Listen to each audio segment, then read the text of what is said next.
बिस्मिल्लाहिर्रहमानिर्रहीम, अस्सलाम वालेकुम। You are watching the Saleem Bukhari show. This is me Fiza Riaz. सबसे पहले तो पूरी कौम के साथ साथ हम भी अपने इस प्रोग्राम के प्लेटफॉर्म से मजम्मत करते हैं जो कि गवादर में हमला किया गया है दहशतगर्दों की जानिब से, लेकिन पाक फ़ौज ने भरपूर तौर पर कार्रवाई की है। हमारे डिपार्टमेंट्स ने, हमारी फोर्सेज जो कि एक्टिव थी और उन्होंने भरपूर जवाब दिया है और 8 दहशतगर्द हलाक कर दिए हैं। और इस पर वज़ीर आज़म, वज़ीर दाखिला सब ने भरपूर मजम्मत भी की है और कहा है कि हम वक्त तैयार हैं और तैयार होने के साथ साथ हम किसी भी सूरत में पाकिस्तान के खिलाफ कोई भी सरजमीन अगर इस्तेमाल हो रही है तो उसको किसी सूरत बर्दाश्त नहीं किया जाएगा। ये कहा गया है दो टोक अल्फाज में, वज़ीर दाखिला की जानिब से भी और वज़ीर आज़म की जानिब से भी। दूसरी जानिब एक अच्छी खबर यह है कि स्टाफ लेवल के मुआहदे होने के बाद हमें IMF से अब जो किस्त मिलेगी इस पर कुछ आसानियां तो पैदा होंगी, हमारी इकॉनमी को थोड़ा रिलीफ तो मिलेगा। लेकिन शहबाज शरीफ साहब ये कहते हैं कि माफियाज हैं जो कि कौम का पैसा खा रहे हैं, तो इन माफियाज को कंट्रोल करना अब इस हुकूमत वक्त की बहुत बड़ी जिम्मेदारी भी है और एक बहुत बड़ा चैलेंज भी है। आगे चलकर हम बात करेंगे इमरान खान के बयानात के हवाले से। उन्होंने दोबारा से कमीशन बनाने का कहा है, दरख्वास्त भी बाज़ाब्ता तौर पर दायर कर दी गई है और इंतखाबात पर उनके तहफ़्फ़ुज़ात है। डोनाल्ड लू की जो रिपोर्ट है, जो कि ऑब्जर्वर थे यहाँ पर जितने भी पाकिस्तान में इंतखाबात हुए, उस पर वो जाकर क्या कुछ कह रहे हैं अमेरिका में, इस पर डिटेल डिस्कशन करेंगे। और उससे भी बड़ी बात यह कि हमारे CM KP के अली अमीन गंडापुर साहब, उन्होंने रिश्वत के लिहाज से एक बड़ा ही अनोखा हल बताया है। उस पर बात करेंगे कि आखिर जो रिश्वत है, रिश्वत लेने वाले और देने वालों को दोनों के लिए सजाएं क्या है, उन्होंने तजवीज़ की है। गज़ा की सूरत हाल पर तो हम बात करते ही हैं, लेकिन बुखारी साहब प्रोग्राम पहले हम जो ये BLA की जानिब से गवादर पोर्ट कॉम्प्लेक्स पर अटैक किया गया है, इस पर पूरी कौम तो मजम्मत कर रही है और दहशत गर्दों को मुंह तोड़ जवाब देने के लिए हमारी फोर्सेस भी तैयार हैं। लेकिन ये दहशत गर्दी नाकाम क्यों है हम इसको कंट्रोल करने में? देखिए, गुजारिश ये है कि दहशत गर्दी का फोकस जो है वो पहले मुख्तलिफ इलाकों में था। KPK में हुआ, फिर बलूचिस्तान के कुछ इलाकों में हुआ, लेकिन ये बात गवादर तक पहुंच जाएगी ये कोई एंटिसिपेट नहीं कर रहा था। इससे पहले यही तंजीमें जो हैं और इसके साथ दूसरी जो अलाइड इस तरह की छोटी छोटी तंजीमें हैं, उन्होंने मच के अंदर भी, अगर आपको याद हो, मच जेल के ऊपर जो अटैक हुआ था, मच के इलाके पे एक तरह से उन्होंने दावा कर दिया था कि हमने कब्जा कर लिया है। यस। लेकिन फिर हमारी वही सिक्योरिटी फोर्सेस, अल्लाह ताला खुश रखे इनको, और हमारी जो बाकी लॉ एनफोर्सर्स हैं, पुलिस है उसमें, रेंजर है, FC है, सारे इन सब ने फिर उसका क्लीनिंग ऑपरेशन कर दिया था।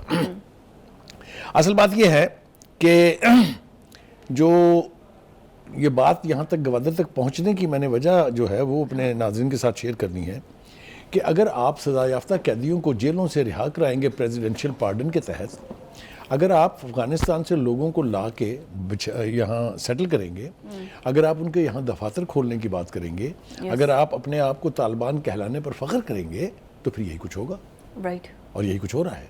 एक दूसरी बात यह है कि गवादर के हवाले से किस किस के पेट में दर्द ज़े, बहुत मुश्किल से इस्तिलाह है, लेकिन ये कि वो वाक़या है किस किस के पेट में हो रहा है वो हमें मालूम है। वो चाहे अमेरिका हो, चाहे भारत हो, चाहे कोई भी हो, चाहे मैं मतलब है चाहे पर्दा नशीनों के नाम हमारे अंदर मुल्क से भी जो भी इसके खिलाफ हैं, वो इस मंसूबे को तबाह करने के ख्वाब देखते रहते हैं, लेकिन ये ख्वाब कभी शर्मिंदा ताबीर होने वाला नहीं है। उसकी दो वजूहात बता दूं मैं आपको साथ साथ। एक तो ये कि हमारी जो सिक्योरिटी एजेंसीज़ हैं, ये जो हमारे डिफेंडर्स हैं, वो डिटरमिन्ड है कि इस मंसूबे को हमने ज़ाया नहीं होने देना, कंप्लीट करना है। दूसरी बात ये कि चाइना जो इसके अंदर पार्टनर है इक्वल, उसने भी ये अहद किया हुआ है कि मैं इसको इसके मंतकी इंजाम तक पहुँचा के छोड़ूंगा।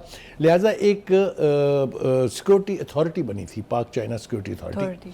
एक इसी तरह की मैरीन अथॉरिटी भी बनी है जो समुद्र के अंदर हिफाजत करेगी आने जाने वाले जहाज़ों की। तो उसके अंदर ना बराबर के इंडिविजुअल हैं। 12,500 पाकिस्तान ने दिए हैं, 12,500 चाइना के, 25,000 की एक स्ट्रॉन्ग सिक्योरिटी फोर्स मौजूद है जिसने हिफाजत करी। वहाँ जो इंटरनेशनल एयरपोर्ट बनने जा रहा है, जो पाकिस्तान का सबसे बड़ा एयरपोर्ट होगा, जिस पर मुझे किसी ने कहा कि एक दिन में 250-250 से 300 तक फॉरेन फ्लाइट्स लैंड करेंगी ना। बिल्कुल ठीक जी। तो उसकी हिफाजत के लिए तैयारी है मुकम्मल।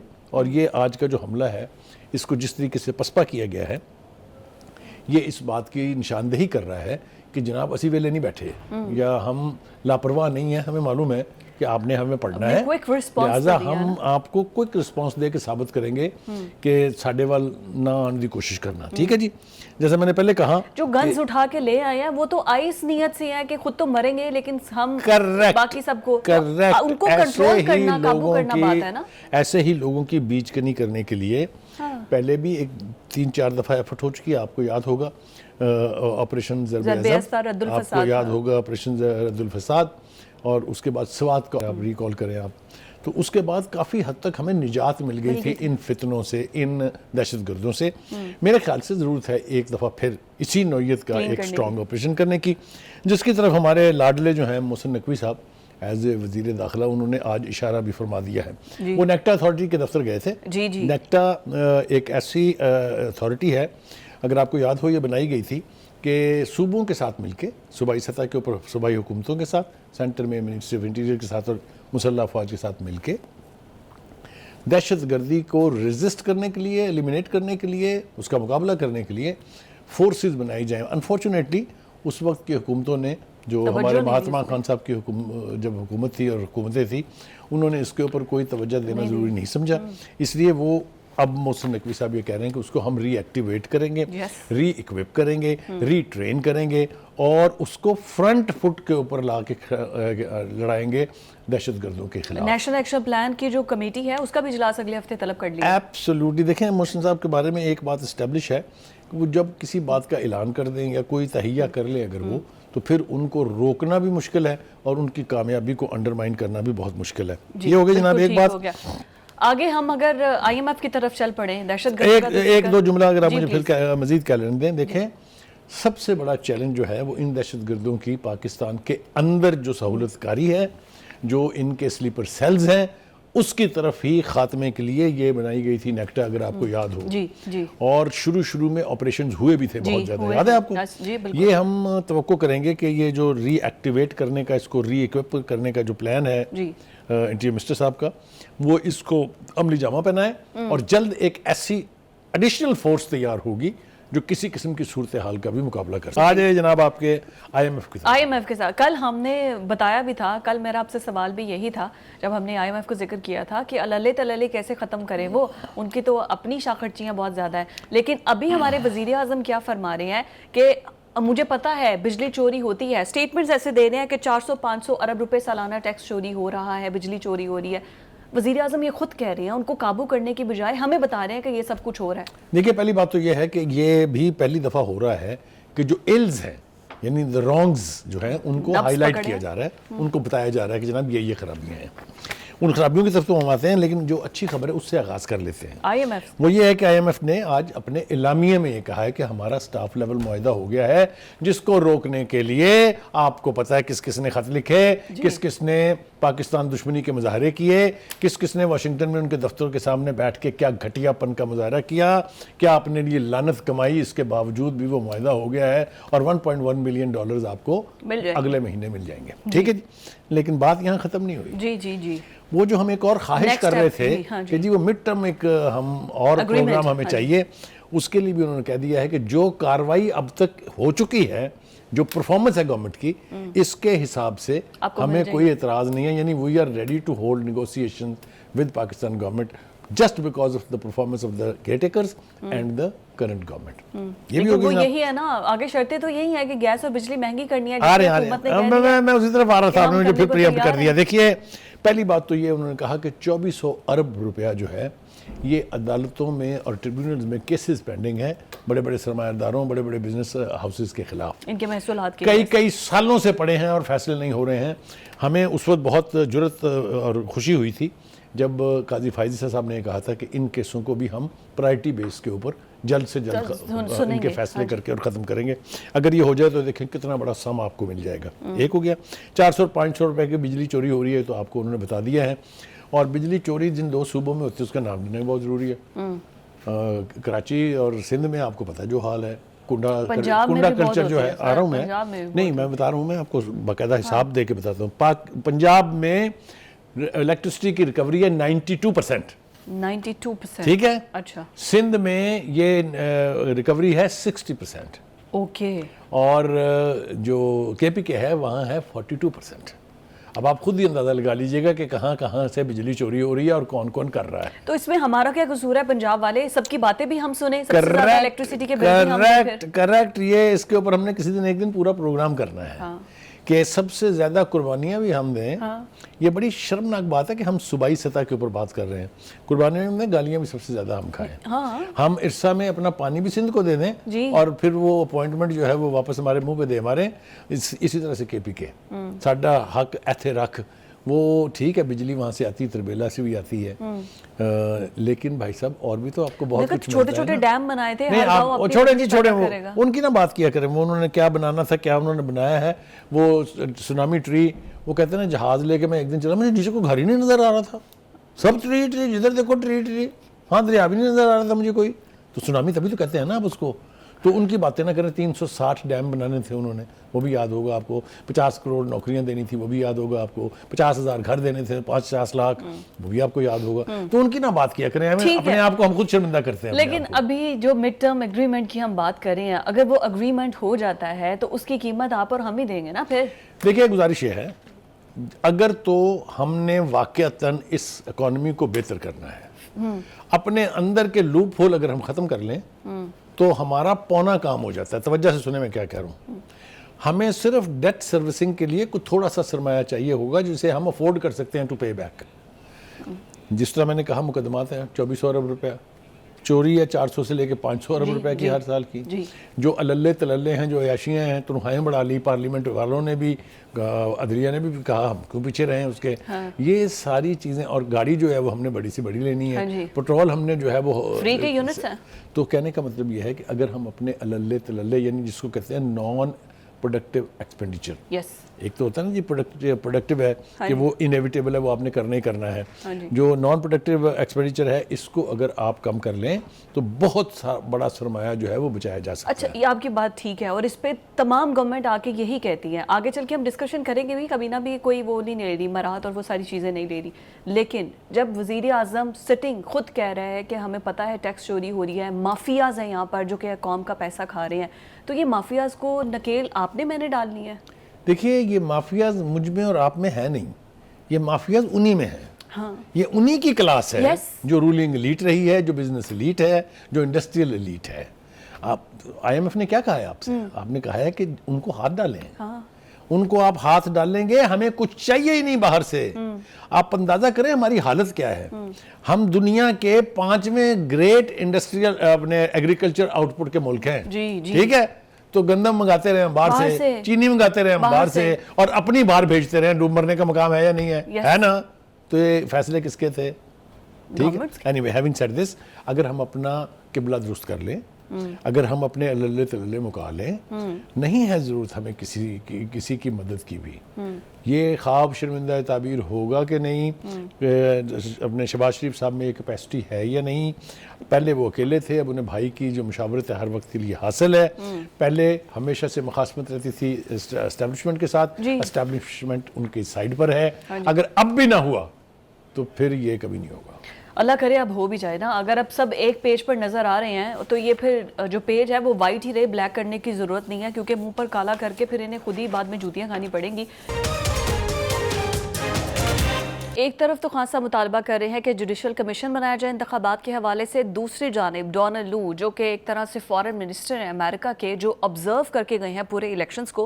बुखारी साहब, उन्होंने जो कांग्रेस कमेटी को जो अपनी रिपोर्ट दी है उसके मुताबिक उन्होंने जितनी भी रिजर्वेशंस, जो कुछ उन्होंने देखा वो सब कुछ उन्होंने दे दिया। आपको क्या लगता है कि फ्री एंड फेयर इलेक्शंस क्या इसी की बाज़गश सुनाई दे रही है?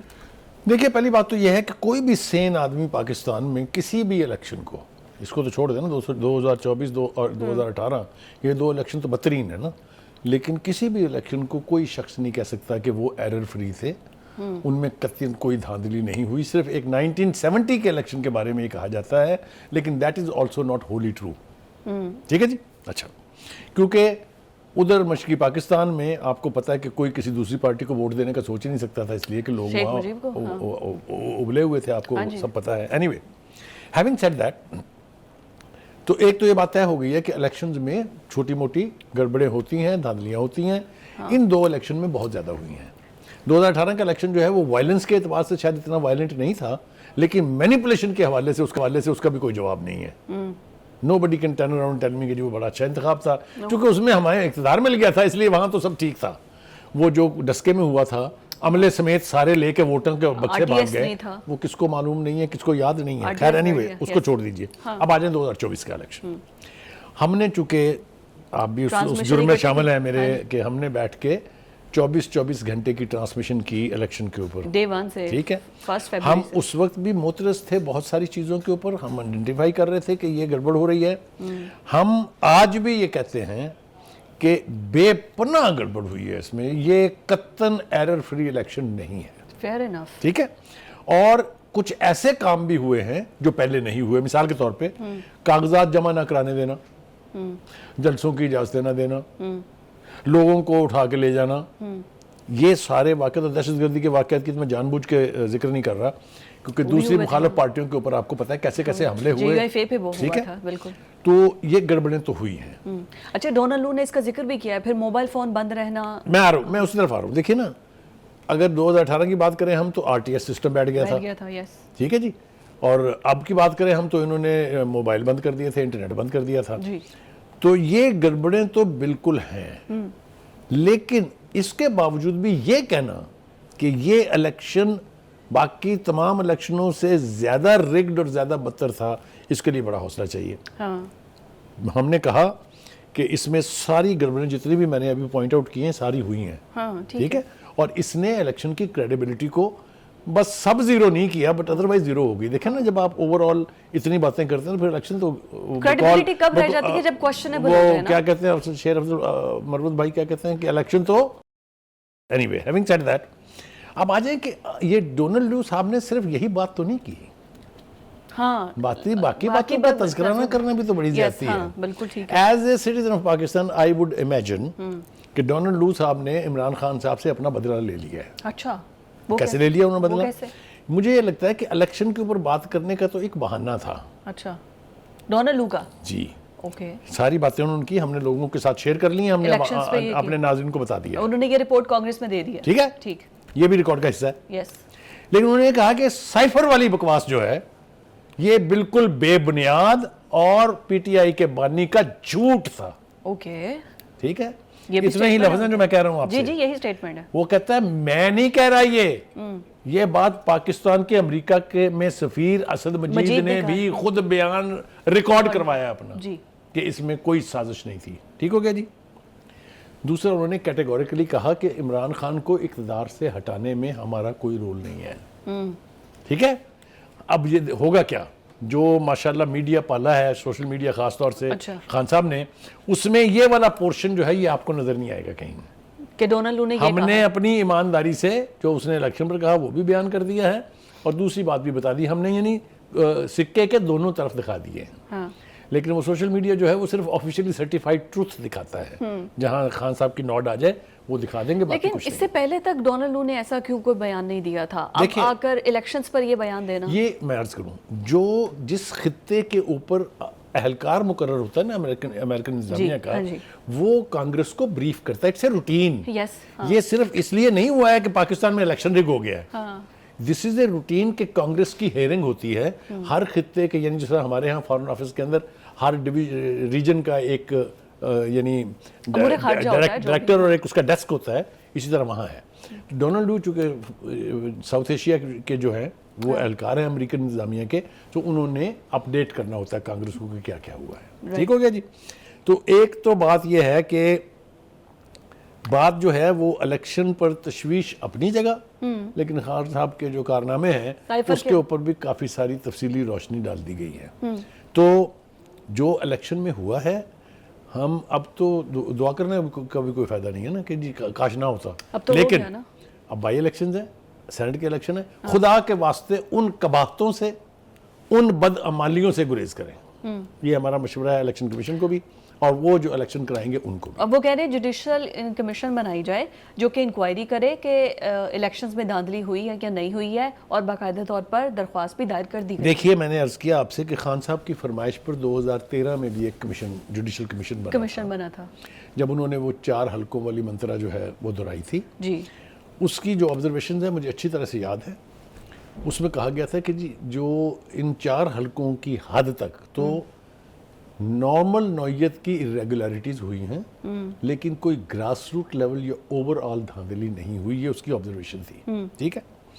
इसी तरीके से जो इंटरनेशनल मॉनिटर्स आए हुए थे, बहुत सारे थे ना, एक तो नहीं था, 5,000 से ज्यादा थे। ठीक है। उन लोगों ने भी इलेक्शन के बारे में 2018 के जो कुछ कहा, किसी पीटीआई वाले के मुंह से आप वो नहीं सुनेंगी कि उस वक्त क्या क्या कहा गया था। But having said that, election के प्रोसेस को अगर ये लोग माफ कर दें तो ये इनकी बहुत बड़ी मेहरबानी होगी। अच्छा। क्योंकि इलेक्शन ही एक वो क्रेडिबल रास्ता है कि जो अवाम के सही नुमाइंदे हैं वो मुंतखब होके ईवानों में जाएं और जाके अवाम की बहबूद का कोई लेकिन काम ये कर भी सकें। देखें ना, कितनी अनसर्टनिटी है कि ये नुमाइंदे होके इतना पैसा लगने के बाद, अरबों खरबों के बाद इलेक्शंस हुए हैं। चले इलेक्शंस पर क्वेश्चन मार्क वो अलग, लेकिन ये कह देना कि ये हुकूमत 1 साल 1.5 साल बाद ख़त्म हो जाएगी, क्या फिर अरबों खरबों के बाद हम इलेक्शंस करवाएंगे? अभी खान साहब का स्टेटमेंट है ना, 6 माह मैं जेल में रहूंगा, उसके बाद ये हुकूमत ख़त्म हो जाएगी। मतलब व्हाट इज द कॉन्टेक्स्ट? देखिए, अगर तो बदुआओं से काम चलाना है फिर तो ठीक है, आप रोज सुबह उठ के मुंह हाथ धो के और हाथ उठा लिया करे, अल्लाह करे इस हुकूमत का बेड़ा गर्क हो,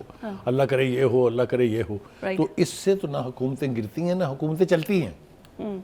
वो ग्राउंड रियलिटीज़ को देख के वो होता है। खान साहब ने ये इंदिया दे दिया है कि 5 महीने में ये हुकूमत ख़त्म हो जाएगी।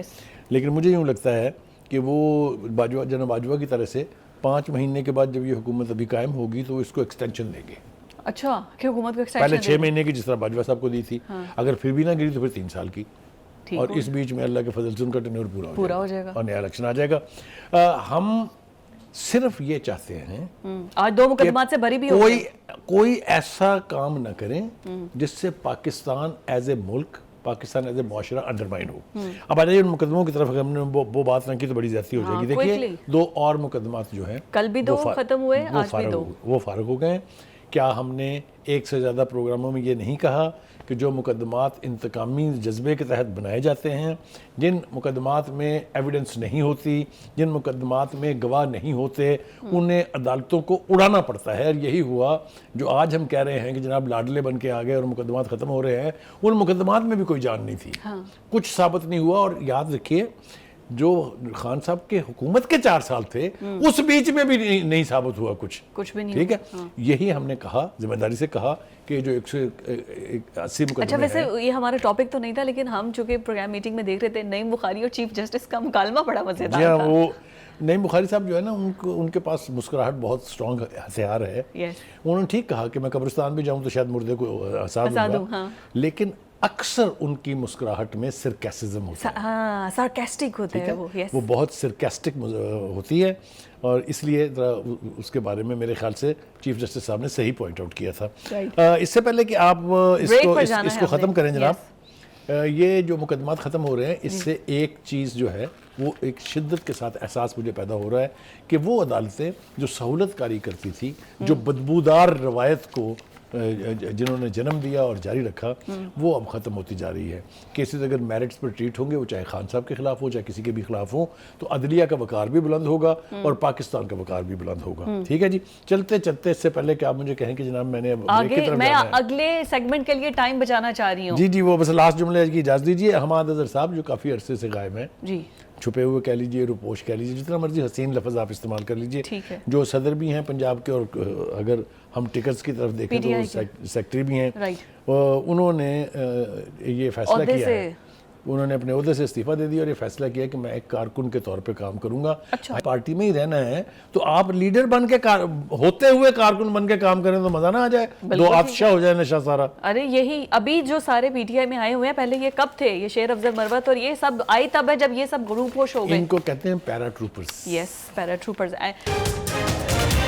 हमारे जो सीएम केपी के हैं, रिश्वत के हवाले से आज वो क्या कह रहे हैं, जरा मुलाहिजा कीजिए। सारे मेरी टीम में, मैं पूरे सूबे को आखदा सबको याद आपिया तो बात ना बनो एक गाल के मैं उकरा ना करे, मैं तो रिश्वत मंगता भी है, सिर पड़े हैं, सिर मरे हैं, बहुत मेरे वाले सिर पाड़ देता है, बहुत आ मेरे को सारे में खिलाना सिर पाड़ी करना नाल हकली मां जो यमीन आखाई पड़े दिखना सामने वीडियो पर मेरा ना चाहो, रिश्वत मांगे मेरा ना चाहो, सिर पाड़ दो, गैरत करो। रिश्वत लेने वाला और देने वाला दोनों झन्नी है, ना पे झन्नी पड़ो तो ना बैक पड़ने दो, नाल सिर पाड़ खुदा बाल आली क्यों पड़े को तेरे भी कुछ को बचाया मोई पर दस्ता आलू की पाव है मेरा तेरा चंगाई की थी है कोई सारे को नहीं एक मुल्क का चीफ मिनिस्टर, एक सूबे का कौन चीफ था ये? मिनिस्टर, ये चीफ मिनिस्टर बता रही हूँ। रियली? यस, अच्छा, उन्होंने कहा सर फाड़ दें रिश्वत लेने वालों को। ऐसा होता है चीफ मिनिस्टर? एनीवे, बात करते हैं उसके ऊपर। देखिए जी, वाह जी वाह गंडापुर साहब, आपने कमाल कर दी है।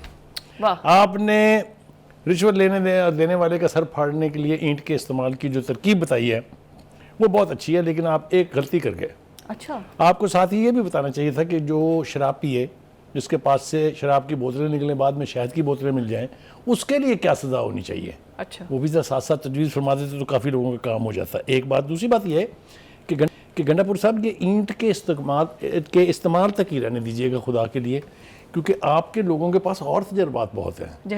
जैसे कि रेंजर की गाड़ियाँ हों तो उनके ऊपर पेट्रोल बम फेंके, और पुलिस के दस्ते हों उनके ऊपर पेट्रोल बम फेंके, और तो और मियाँ वाली के एयर बेस के अंदर पेट्रोल बम लेके जो है वो घुस जाएं। आपके लोगों को बहुत तजर्बा है इसका, खुदा के लिए ये ना इस्तेमाल करवाइएगा, आपकी बड़ी मेहरबानी होगी। इस मुल्क के ऊपर ये एहसान करें। सड़कों पे इंसाफ लोग आपस में करेंगे, जी, अदालतें बंद कर दें। नहीं, ये कुछ सिविलाइज सोसाइटी थोड़ी है। अच्छा, ये तो हम किस दौर में जी रहे हैं, ये तो गंडापुर साहब से किसी को सवाल करके पूछना चाहिए।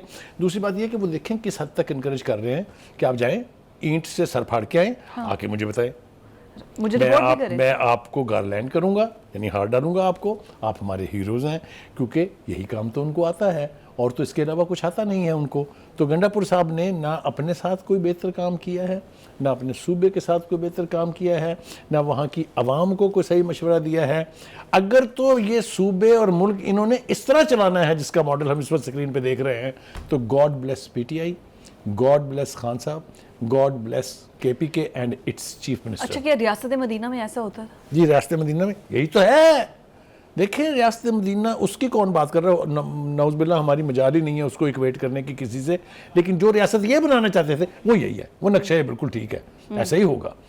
देखिए, गुजारिश ये है कि हम आज 21वीं सदी में जी रहे हैं। 21वीं सदी में ईंट लेके सर फाड़ने का ना रिवाज है, ना गुंजाइश है, ना होना चाहिए। ठीक है, ये जो मशवरे दे रहे हैं, इन्होंने इसकी कीमत भी खुद चुकानी है। मैं जिम्मेदारी से ये कह रहा हूं कि अगर ये कल्चर प्रमोट हुआ सर फाड़, तो कोई ना कोई शख्स ईंट लेके गंडापुर साहब का सर फाड़ने भी आएगा one day. Remark my words. बिल्कुल ठीक हो गया। Thank you so much Bukhari साहब। टाइम बड़ा शॉर्ट है, हमें प्रोग्राम को वाइंड अप करना है, लेकिन अगर इस तरह ईंटों से इंसाफ होने लगे, सड़कों पर दंगे फसाद ज्यादा होंगे, तो फिर अदालतों का क्या काम और मोअज़्ज़िज़ जजेस का क्या काम? फिर तो खुद ही इंसाफ कर लेना चाहिए। आज के प्रोग्राम से इजाजत दीजिए, कल आपसे मुलाकात होगी। अल्लाह हाफ़िज़।